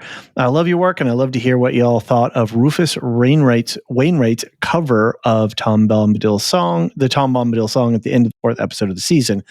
I thought it was so joyful, but a bit sad as well. Just beautifully done. For some reason, it brought me to tears. And this is coming from someone who skips the songs and poems in books. Please don't judge me too harshly. No judgment. Thanks so much. Thanks so much for your thoughtful and thorough coverage of all things Tolkien. I've learned so much about Tolkien and his works from your pod. I always look forward to hearing your all's thoughts. All the best. Thanks, Haley. Thank you, that we totally missed the song for episode 4. And I remember when it kicked in the song, and I was like, it really shook me. It like threw me for a loop because it's so modern and contemporary, and it was like jarring for me in that. But I don't know. What did you guys think? I really didn't hear very much of it because screeners and time constraints and, all that sort of thing. I did see behind the scenes about it, though. Okay. And I'll confess I'm not familiar with his work, so I couldn't really make any kind of an assessment. One thing that I really liked about what Haley said is she thought it was so joyful but a bit sad as well. And again, to me, that's a perfect representation of how one might imagine, a loving deity feeling about the earth. Right. And its inhabitants and all, joyful because that's the heart of the world and the universe, but obviously sad because free will. It has its painful side. John, are you a Rufus Wainwright stan? I think the only thing I've ever heard from him is his Hallelujah cover. Mm-hmm. He did the he actually married Leonard Cohen's daughter. Oh my! So he covered his father-in-law's song. Wow. And his father-in-law said, "You did an amazing job, Rufus. I still like Jeff Buckley's version better." Well, he's the father-in-law, he married the daughter. He's got to kind of keep him in line. That's funny. Yeah. Well, but I thought it did. I just want to comment on the song. Very good. Yep. Very, very good song. I enjoyed the cover. I thought it was good. I do agree, Marilyn, very jarring because the last scene was not connected to Bombadil at all. I think they could have edited that a little better. Yeah. Moving on. The elf rings from Anonymous. This person wanted to write in, but chose that not to reveal their identity. They say, I've really enjoyed the 3-episode podcast review so far. I appreciate the discussion about the lore of the Rings of Power, lore and the Rings of Power adaptation from text to screen. I'm glad that all 3 hosts have a fair and open mind about the adaptation. I think one of the best story elements in Rings of Power is giving a solid reason why the rings should be made, why they need to be given out, and why the receivers should wear them. The elves want to push back the fading, but why the dwarves and men? In the Silmarillion text, it's somewhat vague why they were received. I don't think that would work on screen. I think we need the level of peril caused by the fading and the earthquakes in Khazad-dûm and the rise of Mordor's darkness to propel the ring's story. Elrond says in episode 2 that the rings provide the light needed. And in season 2, I'm starting to see that Mithril provides a tangible element for their power besides a vague type of Sauron and elvish influence in their creation. Corey Olsen said recently that Rings of Power is a fill-in-the-blanks adaptation. We are seeing that more and more. Thoughts, reactions? Well, I'm coming from the place of the lore and remembering that in the lore, the rings, other than the 3 rings, these other rings were made first as essays in the craft and experiments and studies. And so there was no creating of them by Sauron with particular recipients in mind. It was basically the Gwaithir practicing their craft, making rings, making more rings, and then Celebrimbor separately on his own, making the 3 rings. And again, at this point, it depends on which version you read. Some of them say because Galadriel was expressing her grief over the fact that she lived in a world where things faded and she would like to preserve them, which was not a good thing because it's going against the natural order of things. So here we have a completely different interpretation of the story, which is, I think, partly what our listener is saying here. And of course, Mithril was not a consideration at all in the lore. So, but in terms of like embodying it so that we can deal with it on screen, right? That's the question: is was that a good choice, or is it an effective choice, or? Mm-hmm. And in the Silmarillion text, he says it's somewhat vague why they were received. It's pretty clear in the Silmarillion text that Sauron scooped all the rings that he could find, and there happened to be this number of them, and so he dealt out 7 to the Dwarf Lords, and he dealt out 9 to different men. Now, this could have taken place over hundreds of years, so we can't really answer too much of this question after this point. Yep. I do want to say, I think it's perfectly reasonable to say men like power, and the elves are different because they are kind of removed from mortality in a way that allows them to look at things a little more soberly sometimes. Right. And they don't just crave power like that. And also they just fought like thousands and thousands of years of wars for power, and they're kind of tired of it. So they're not that enticed by these rings of power anymore, except for this motivation of the elves fading. Whereas men, you absolutely have, the desire for power, and dwarves, perhaps, we've said that they're less corruptible, but they do like their jewels quite a lot. True. And as the writer says, we're given very, very specific reasons. Also, I have to make a major correction to my Rufus Wainwright story, which I went on the Wikipedia to double check it. And he did not marry Leonard Cohen's daughter. He is a gay man. So he definitely did not marry his daughter. He did donate sperm and fathered a child with Leonard Cohen's daughter, Lorca. Okay. So wow, good thing you checked I just that, want to, before I get added, I am very much doing a major correction here. Super add. There we go. Big trouble. Yes. And I'll just say here, too, that in the lore, Galadriel's ring does have a specific effect on her, but I'm not going to say what it is or how it operates. All right, we got Maureen next. Yep, you want to do it? Sure. Or I can. You want to do it? Sure. All right. Maureen writes, it could be that the dying trees were assigned to the elves to leave Middle-earth. We now have hints that it was Sauron who infected the trees. Black slime Sauron is similar to the black mold in the leaves. We don't know if he was powerful enough then to have done that. And what does the scene of the waters rejecting the rings tell us? That's me saying a very important question. Presumably one of the Valar thinks the elves should keep the rings and stay in Middle-earth, or at least that the waters don't want them. After all, the rings are of fire, not water. And Anatar steps out of the fireplace like he traveled by flue powder. Excuse me.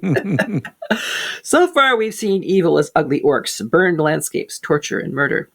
Now, evil comes disguised in the form of Anatar, divine and beautiful.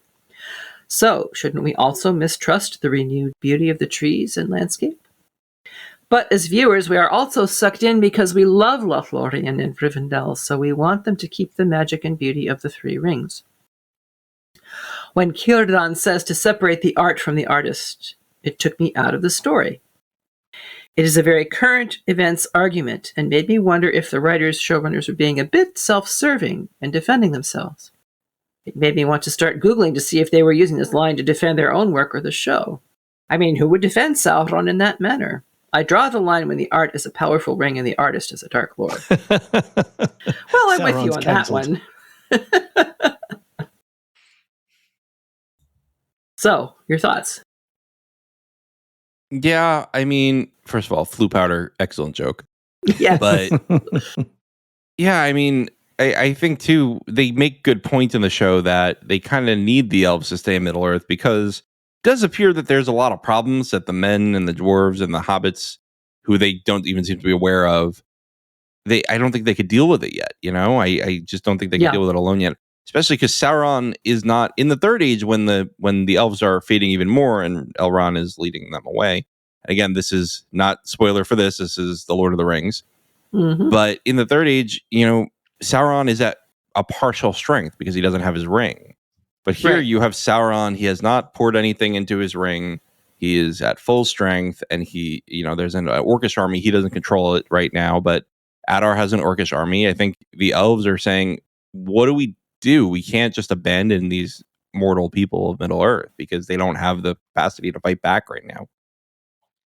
I think that's something that the show would be. I don't know how they would show it, but the fact that the elves are this stabilizing force and a protective force in some way for themselves and for men and for dwarves. I don't really see that that's something that they're telling on screen so much as they were patrolling the men of the Southlands in an occupying kind of way. But they, I guess that's a little complex. I don't know. There's just I haven't seen a really good on-screen depiction of the fact that why do we need to stay here? Well, I mean, aside from what they are or are not doing, the elves are really the only ones who can begin to have the sort of power and organization to combat something like Sauron. Right. There's no sense or just the other nameless things that are out there, just all of the evil that Morgoth unleashed on the land. I have the sense there's very little, if any, communication between them and Numenor, which is quite different. Clearly. from the lore, and I'm wondering how they're going to handle that. Because there's people everywhere throughout Middle-earth here. Exactly. Peoples. And they have been living in a peaceful couple of 100 years now. Mm-hmm. Thousands even. Yeah, that's true. I guess it was about 1,000 years that Galadriel has been searching for Sauron. Right. And interestingly enough, I mean, as we know now, Sauron was definitely present, just, making his way up from slime mold to slimy human being looking. And so she would not be able to find him. But what she found instead... Which is great, right? The fact that she was looking and she couldn't find him was like, no, because he was a slime mold. Right, exactly. So, you can't hardly blame her for that, I think. But she did eventually find, that Adar had co-opted the plan and was setting this up and, blowing up the mountain and basically establishing Mordor. But Sauron was coming along later to scoop it. I'm interested that the separate the art from the artist took her out of the story. I understand what she's saying because it did also to me sound extremely topical. I think they phrased it in such a way as to not want us to say, oh yeah, so, you're saying that cancel culture is a bad thing. I think they phrased it, I think Círdan expresses it in a way that Círdan would express it. And I think it's an important concept that certainly predates 21st century cancel culture. Mm-hmm. Yeah. And it's kind of like what I was saying before about anytime you see a desert landscape, it's really hard not to think Tatooine anymore. Anytime you hear this particular topic brought up, it's very hard not to think cancel culture. Right. And I can't imagine that the showrunners would have wanted us to do that. But, I'm not privy to their thoughts. So, what do you guys think? It didn't take me out of it at all. Mm-hmm. I was totally fine with it. Also, David, by the way, on why the elves need to stay, I would direct you to our Power Levels podcast that we just did because they're more powerful than men, right? They just are more powerful. Right. Elves are able to go toe to toe with Maiar in a way that men just aren't. Correct. But they just on screen, they haven't shown us here's I see what you're saying. Here's the elves with the, on patrol and protecting, or with this, helping to resettle some people because of a volcano or whatever, right? They're not showing us their good efforts. I think they were showing us that in the very beginning, and then Gil-galad declared the war over and pulled back. Right. The Watchers, the one remaining set of Watchers who were watching over the one remaining set of beings. Which then came off more as like they were being patrolled by the elves as opposed to being protected by the elves. Well, but also let me push back on you a little bit. How about Galadriel's whole parkour scene where she's just taking down basically an army of orcs solo? I mean, to me, that shows the power of the elves. I'm not talking about the power level. I'm talking about like seeing the elves as a population that is doing good across the land. Yeah, all right. Yeah. Fair enough. Now, this next sentence is for the Tolkien estate. So if you're not the Tolkien estate, you can fast forward 30 seconds. You cowards, give them the rights to Glorfindel versus the Balrog. Give them the rights to Fingolfin versus Morgoth. I want it all. I want it all.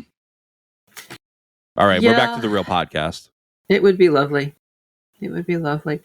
I think, obviously, the reasons for the elves remaining in the show are slightly different from the lore.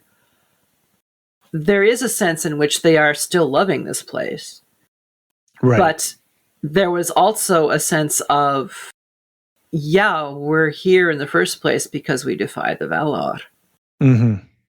And they turned. Well, they're here in the second place because they divide the Valar. I mean, come on. The Valar also kind of messed up the plan a little bit, too, by bringing them over to Ammon. Yes, unquestionably. Everybody has their own oopsie moment. Some of which were manifestly larger than others. But the whole treatment of Valinor as the Good Conduct Prize from season 1 really kind of messed that whole thing up. So all of a sudden now, oh yes, we all get to return to Valinor because the tree is dying and we have to go or we're going to die. And, what changed there all of a sudden? Previously, it sounded as though you couldn't go unless you were given, the golden ticket. Now it sounds like, oh yeah, we could have decided all along we all wanted to go back, which of course was the actual truth of the situation. So they're kind of tripping over some of their own concepts here, I think. Mm. But I think it is a very important theme of this whole question of, is it okay to use the rings or not? Separating the art from the artist. And it ties in with what we were talking about, that it's really only the elves that are going to have the possibility of defeating a takeover by Sauron or by Adar, if that is his intention. And so you use the tools that you have at your disposal with the conscious awareness that, no, they are not perfect, because for one thing, nothing is perfect. But also, it is necessary to have as much as you can to defeat this enemy, which is so incredibly dangerous. Mm-hmm. And that's why Galadriel says, the only thing of any importance is defeating Sauron. Right. More than my life, she didn't say it, but more than your life, Elrond, and so on and so on. And that the rings are crucial to that accomplishment. So. All right. Well, let's keep moving because we got a bunch more feedback. Kaza Doom Revisited. I'll read Eric C's email here. Hello. Longtime fan here writing my first email to y'all. Yay. I'm a very, very casual Tolkien enjoyer, having only watched the original trilogy of movies and never having read the books. I suspect the answer is going to be because that's not how J.R.R. Tolkien wrote the story, which is fine and all, but I figured I'd ask anyway. Is there a reason why the dwarves couldn't just start farming their food stocks above ground? It's not like they're trapped under the mountain, as evident by how we see Durin and Disa travel over to the elves, or for that matter, with how easy it is to get out and visit neighboring kingdoms. Why not simply trade, or any combination of both? It would take time to set up farmable land and then grow crops, but they could surely trade their gems, minerals, and metalworks for food stock while they prepared and grew. I understand dwarves are meant to be prideful people and stubborn, but with only 3 months of food left, surely this warrants emergency action. I'm looking forward to hearing if there's a reason or answer other than because that's not how J.R.R. Tolkien wrote it. Thanks. Can I posit one thing here quick? Go for it. You ever tried to buy food in Iceland or Alaska? Seriously? It's very expensive to import food. Very expensive. And I have another thing to posit. Capitalism. Mm-hmm. I do think the dwarves run this it does seem like a very capitalistic, laissez-faire economy. I mean, with the way we see the market working with Durin and Disa when they're arguing about not having money because he's not a prince anymore. Mm-hmm. Mm-hmm. I just think you point out that it's going to take a long time to spin up a farming economy. That's not going to happen overnight. And sure, they can get food in, but do you have the organization where the king can go get all the food for everybody? Is there a distribution system? All that, I think it's a lot of logistics. I think my brain is just going to project management at this point. Right. And like, this is the way we've always done it. Can we pivot? Is a tough thing, right? Sure. Particularly when you're living in a landscape that has no arable farmland. Transport, I would think a big thing would be just transporting that food up, that much food for that many people would be a huge logistical operation that would have to start up overnight. So I think my guess is they were like, oh, well, we'll just dig some new shafts and it will all be good. But they were then having the problems where they couldn't hear the mountain anymore. If they had been able to grow crops from the beginning, then they would have done that. Well, in their surroundings and so forth. Right. I also think back to The Hobbit when Thorin was talking about the history of the Lonely Mountain, saying we didn't need to grow foodstuffs because we could trade for whatever we wanted with Dale. Right. With Dale. So they had a community that was already farming and had surplus that they could sell. Yeah. There is nothing of that nature that I know of at Khazad-dûm. I don't think the elves are growing surplus. Right. To be able to grow surplus and transport it, that would be your biggest. And being prideful. Well, maybe. I mean, yes, there is a sense that Thorin looked down upon those primitives in the Shire because, all they did was farm and so forth. And let's just posit, how many dwarves are there in Khazad-dûm? A lot. A lot. And, 3 months is 3 months. And, oh, by the way, are we moving into winter now? So nobody's going to be growing extra for the next 6 months. Right. So the surrounding farm economies aren't geared for surplus. No. Yeah. And it takes a while to start that up. Yeah. Right. So the answer, Eric, is project management. That's really the answer. It's a big pivot. You need to completely change the food sourcing of your entire society extremely quickly. I think that's the answer. It's not even part of Tolkien's writing. I don't think there's anything against farming for dwarves outside with Tolkien's writings. Because they're farming inside. Yeah. Yeah. This is more of a logistics kind of question. And actually, the farming inside, I think, is a creation of the showrunners. Yeah, I agree. Yeah. Which is not to say that they couldn't have been doing that in, the two Belagost and the other community of the dwarves that was part of Beleriand in the first age. Well, this is some of the cool stuff that they're doing. They're like, oh, how would they do it? Exactly. Oh, mirrors. Exactly. Okay, cool. Yeah. That's very dwarf. A very dwarven answer. And frankly, I wonder how they're growing grain because, I can see, sort of base level green plants and stuff like that. But grain takes a lot of room and a lot of sun. All right. Well, want to go back to Numenor here? Sure. Yes. Why don't you go for it, John? All right, I'll keep going here. Arthur H. says, I did not pick up on the placing of the seashell on the tomb of Tar Palantir, but this is significant. I have presented at Mythmoot and published an article demonstrating that there are ways in which Numenorean culture suggests Jewish culture. And when we visit a grave, it is customary to place a small stone on the grave. Just saying. I totally agree with that. Especially the tributes to shrines, to temples, essentially, on specific holy days. That is very Jewish. I think Numenorean culture has a lot of Jewish culture in it for sure. Intentionally so on Tolkien's part. The Mental Karma 3 times a year. Right. The fact that the king was also the priest. Exactly. From early form. Yeah, there's a lot. Right, because Judaism to Tolkien, well, it's a little complicated because Judaism consists of more than just the Torah. Of course. It consists of a lot of Talmudic teachings and Mishnah Torah and whatnot. But anyway, the point is, Tolkien would have looked at least the base rules of the Torah and been like, that's an interesting way to run a ritualistic society. And so I'll turn that into Numenorean culture. And I think that's pretty clear here. So good point. And I'm glad that Arthur wrote in because I knew that there were other religious traditions that would place stones upon graves and so forth. I just couldn't remember which one it was. So thank you, Arthur, for reminding me that it was, of course, Jewish culture. And Arthur has participated in a moot. Oh, yes. Arthur is well known in Tolkien circles. Oh, really? Well, thank you, Arthur. Oh, yeah. Well, gosh, I feel a little... We're blessed. Is this like an eagle coming to visit us on our little podcast here? Something like that. Okay, sure. Cool. Take it as auspicious. Definitely stick around, Arthur. auspicious. We like Thank you, Arthur. And Athena A, I'm just going to finish out the Numenor section here.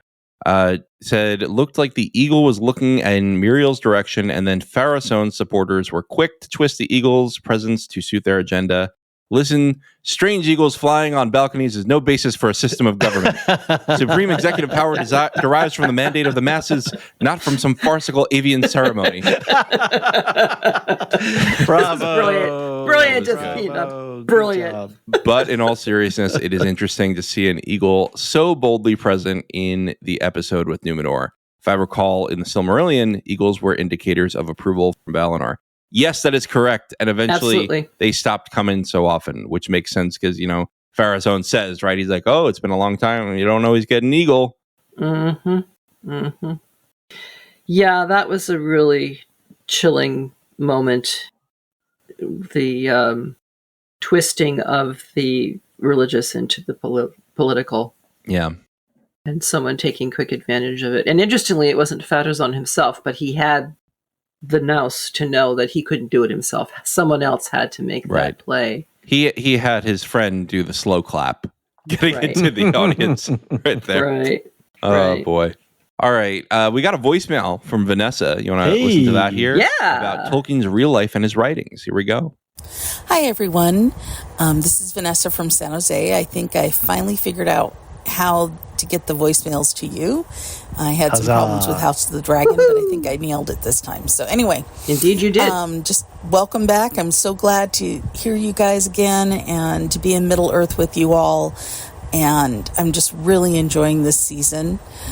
I just did decide to become a subscriber, so... Oh, thank you. And I would highly just urge anyone else that's thinking about it to just take that plunge, because your content is just so thorough and so enriching, and I just really appreciate all the work you guys do. Anyway, I just wanted to say, I was listening this week, and you made a comment about a conversation between Miriel and Elendil, and they were talking about what they needed to sacrifice in order to maintain their faithfulness to the elves, their elf friends. And it just kind of made me bring up this very visual image of Tolkien's mother, Mabel, and in his writings and in his letters, how much he talks about what she sacrificed, up into her own life, in his opinion, for her faith. And the ostracization from her family, the poverty because they refused to support her when she converted to Catholicism, etc. And I never really kind of made that connection between those events in his life and the deep impact that really had on his writing.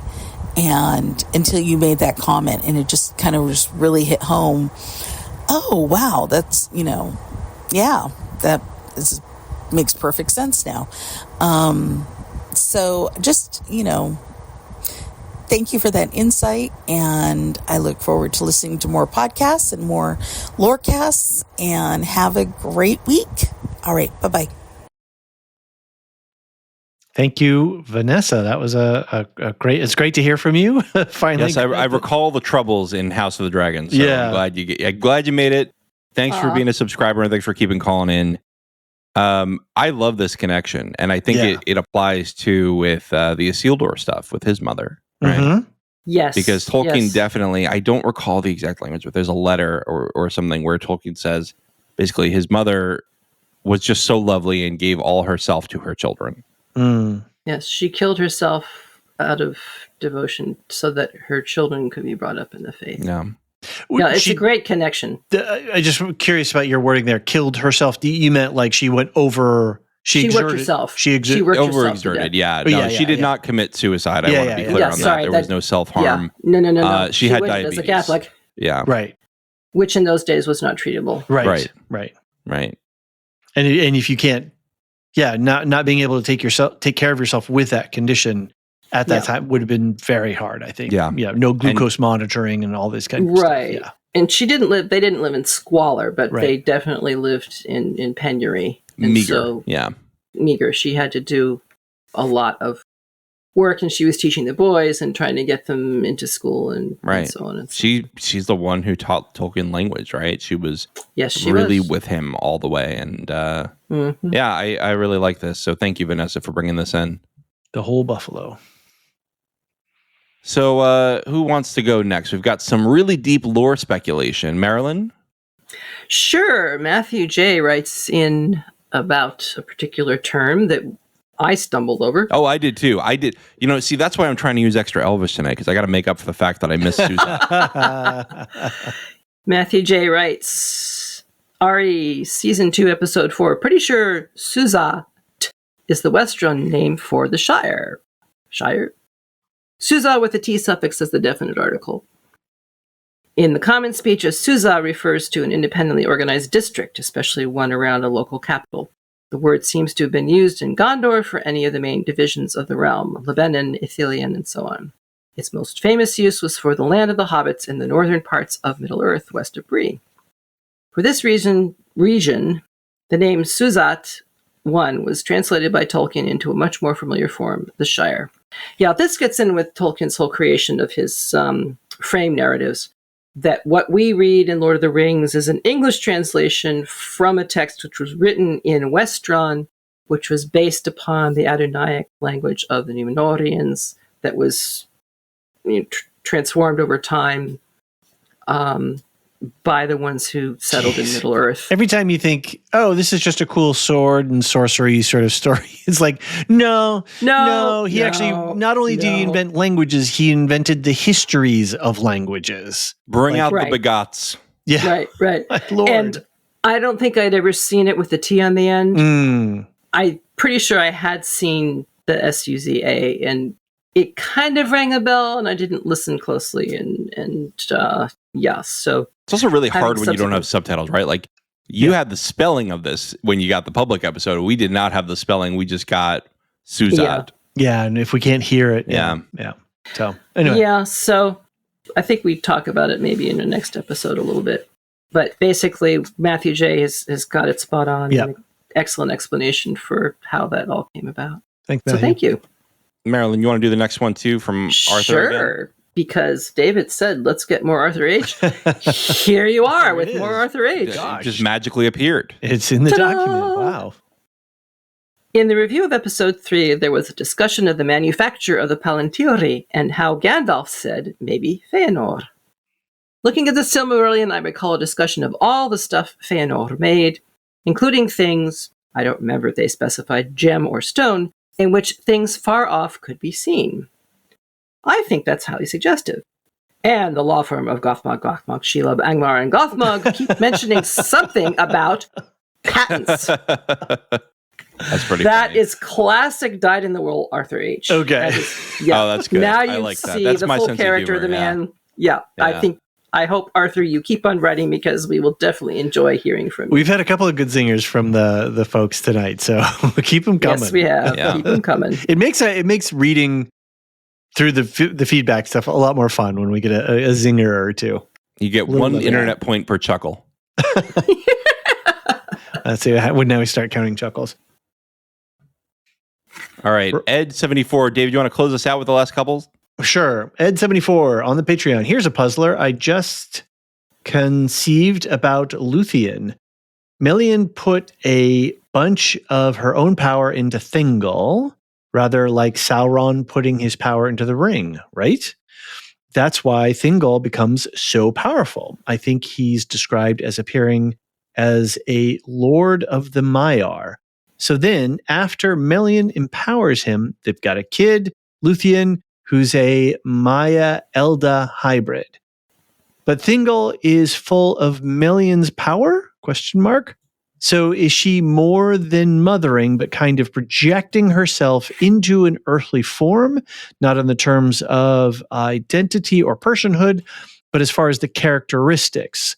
Thus, is Luthien closer to Maya than Elda? No. My first thought is that you don't become a Maya by birth. You become a Maya by being created a Maya at the beginning. Yeah. And so the Maya-ness may be shared around, but it's like sharing happiness. You don't lose any of your happiness by sharing it with other people. You don't lose any of your Maya-ness by sharing it with other people. It's not a a measurable amount that you have to pour out carefully. And for my part, put a bunch of her own power into Thingol. That, to me, is almost too much of a statement about how she empowered him. It makes it sound, again, like this sort of transfer thing. And I think part of it was he was content to be with her because in the light of her face, he saw the light of the two trees and was content. And so she might have enhanced him to some degree, but it was really her own girdle that was surrounding the kingdom of Doriath. And, Thingol was a mighty elf to begin with. Right. So I don't think she, had him roll a die and power up or whatever. I just don't think it was that transactional. I know, John, what are your thoughts? I completely agree. I mean, Thingol was one of the big three, right? He was one of the big three elves that went to Valinor and first saw the light of the trees. Right. I do want to do one quick lore point because Nancy asked in the comments of the feedback document, isn't it Eldar? I questioned for my lore knowledge. So Eldar is the plural for these elves. Elda, you take off the R and it becomes singular. Right. So that's why that's like that. Same thing with Maiar, Maya, Valar, Vala. That's just a convention in Tolkien. I know it's kind of weird. It feels foreign to our English, and it is because it's a different language. And you could also say that what Luthien received from Melian was the chains and trammels of the flesh of Arda. Exactly. Yeah. I think it's more like it's when your mom says to you when you're a kid, show me 3 of your friends and I'll tell you who you are, right? It's that whole who you hang out with rubs off on you, right? And there's many sociological studies that show that your peers influence your personality and your habits much more than your parents and family do. Well, yeah. And so that makes perfect sense. I think that's quite right. I think Thingol just being in proximity to Melian and having counsel from a Maya constantly. When he asks for it and listens to it. I think that would enhance his knowledge and enhance his because elvish magic isn't like a power, right? It's not power over something. It's knowledge of the world and ability to interact with it in a way that feels like magic, but it's really just interacting with the natural world above the ability of men. So yes, I think that's what Luthien. Oh my God, I'm mixing up all the names now. It's late. That's what Melian is enhancing in Thingol. It is not that she's giving him, power juice. Right. No, that's a good point, John, that the ability of the elves rests in their craft, which they have thousands of years to develop to such a point that to mortals it appears to be magic when it actually is not. Right. David, you want to read up the last one? Yeah, let's do it. Crossovers in the land of the Lorehounds. Okay, this is interesting. I have not pre-read this email. So, Mark in Glasgow. Hi, Marilyn and Sarah. Oh, this is from Rings and Rituals. Rings and Rituals feedback. That's why the title here. Hi, Marilyn and Sarah. I listened to and loved the Lorehounds coverage of the Rings of Power Season 1 and the Second Age prologues, which were outstanding, especially the favorite Tolkien scholar contributions. I come back and followed through House of the Dragon and took a season pass for the Rings of Power and found your Rings and Rituals in my feed. It worked. Woo-hoo! Huzzah. Yay! And what a delightful discovery. Your conversations are interesting, informative, and just a joy. Thank you both for this. Thank you, Mark. I have just finished episode 5, Partings, and, well, to say I'm a bit late for the feedback may be an understatement. But I had to say, Marilyn, to hear you say James the 6th of Scotland and 1st of England made me smile. Yes, I'm Scottish. Haha. It is so often just said as the first. And Sarah, you said 1st and 6th, and respect to you as an Englishwoman for adding the 6th bit. But you did get it wrong, the wrong way around. Haha. But don't worry, it's all nonsense. Anyway, I am a committed Republican too. That's a small R for the Americans. Haha. I'm including John and David too. I just love all the lore coverage. I have read Lord of the Rings maybe every 18 months since I was a teenager, including the appendices. maybe a less so of late in my 40s now. It might be time to bring them down off the shelf again and finally get round to the Silmarillion. Ooh. Shock. If only there were a companion podcast to get you through that too. If only, Mark. I think I know something I can recommend to you. Mark. And by the way, Mark, it's very important for me to say that Sarah is a Welsh woman. Aha. Well, that explains the discrepancy. And she is also a firm Republican, so maybe that's why she got it backwards. Fair enough. Well, thank you, Mark. And we are so glad that you found us, and we are glad that we found you. Thanks for writing in. Thanks for taking the time for writing in. It was very kind, Mark. Thank you very much. Wow, we did. That's a lot of feedback, and we're just coming in under 2 hours. So, exactly. Everyone go drink some water. Let's have a nice little snack. Thank you, everyone, for writing in. It was a pleasure to get all of your emails. It was great to see. We were concerned about the beginning of the season. Like, is this going to be a good season or not? And how are people coming back? And it's great to see everybody back and having a good time and conversing about it. So, LOTR@thelorehounds.com. You can send emails.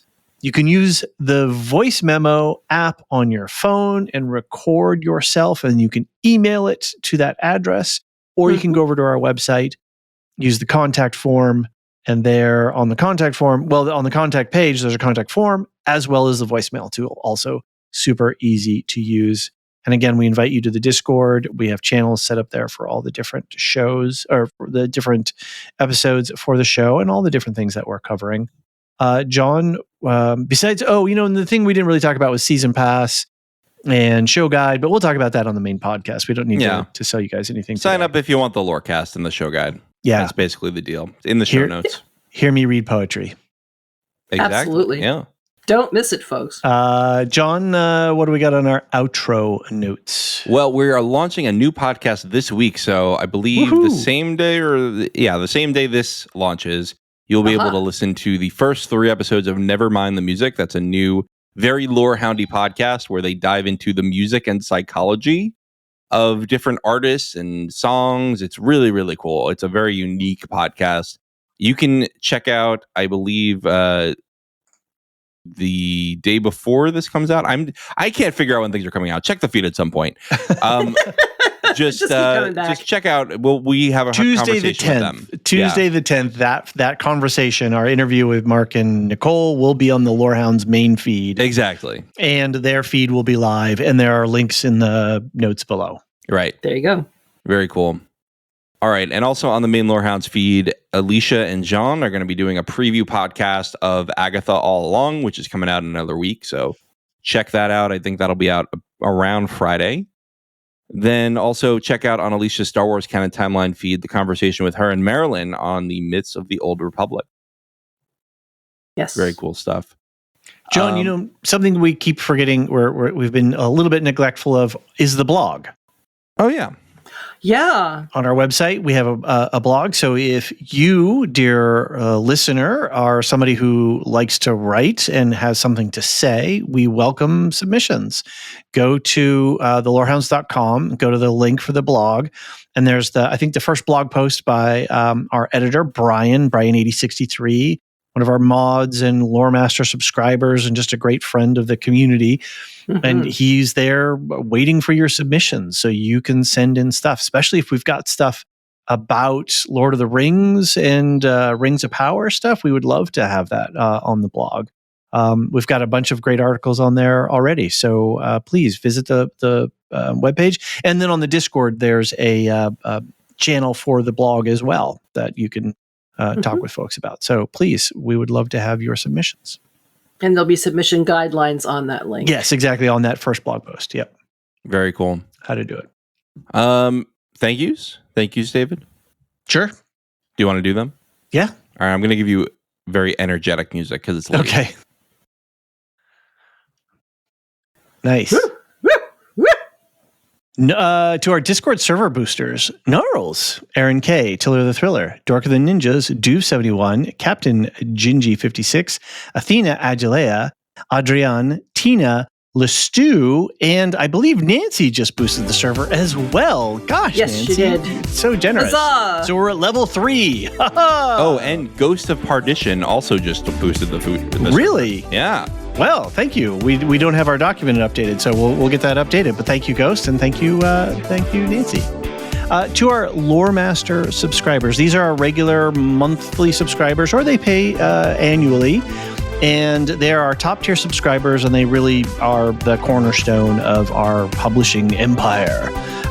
Samartian, Michael G, Michelle E, David W, Brian P, SC, Peter OH, Bettina W, Adam S, Nancy M, Doob71, Brian 8063, Frederick H, Sarah L, Garrett C, Eric F, Matthew M, Sarah M, DJ Miwa, Andra B, Huang Yu, Deadeye Jedi Bob, Nathan T, Alex V, Aaron T, Sub-Zero, Aaron K, Dally V, Mothership 61, Gnarls, Lestu, Jeffrey B, Elisa U, Fossey U, Neil F, Ben B, and forever last, Adrian. Thank you all so very much. We really we couldn't do it without you. But Thank wait, you. there's more. But wait, We have another one. Oh, really? Yeah. Charlotte M on Supercast. Yeah. Oh, really? Charlotte? Thank you. Wonderful. We have to update our wonderful. documents here. More regularly. It's crazy. That was Yeah, 8 well, we've hours been- ago, apparently. Yeah. Been a little bit Oh my busy. gosh. Oh my goodness. Thank you so much. That's amazing. So yeah, anyway, super lore masters, thank you. Anybody who subscribes, whether you're on the season pass or you're a regular subscriber, and wherever you are, if you're just listening, thank you, because without you, we would not be able to do this and have this great and enjoyable community. So thank you, one and all. Maybe we wouldn't have all these wonderful questions to reflect on. Exactly. Great. All right, so we will be back for episode 5. Mm-hmm. And we are going to have a lorecast. And I believe, John, what's our lorecast topic? You will have to find out on the podcast so we don't spoil the episode. Aha! Fabulous. All right. Well, we'll see you then. Thanks, everyone. Good night. Good night.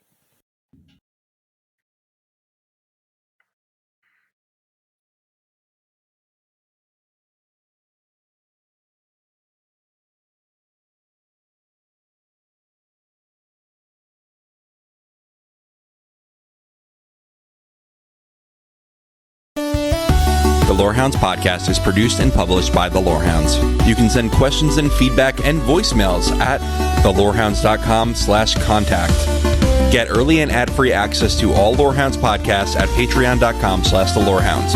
Any opinions stated are ours personally and do not reflect the opinion of or belong to any employers or other entities. Thanks for listening.